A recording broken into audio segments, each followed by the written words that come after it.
বাচ্চাদের তো এমনিতেই পানির প্রতি প্রচণ্ড আকর্ষণ থাকে, তার উপর এরকম লেকের সবুজ পানি দেখলে তো কথাই নেই। আর এতগুলো বাচ্চা যেখানে সাঁতার কাটছে, সেখানে আমার এই ছোট্ট বেবিটা কীভাবে স্থির থাকে। সে তো বাবাকে দৌড়িয়ে ফেলছে, আমি নামবো, চলো চলো।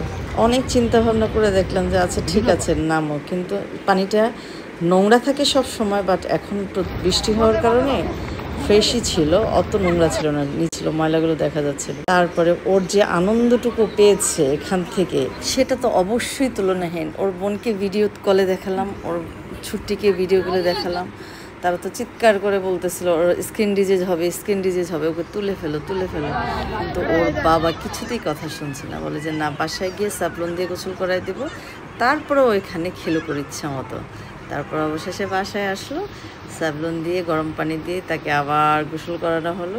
কিন্তু সে অনেক এনজয় করেছে এবং সে নেক্সট টাইম যাওয়ার জন্য আবার ঝামেলা করবে, সেটা আমরা বুঝে গেছি তার অ্যাক্টিভিটিসে।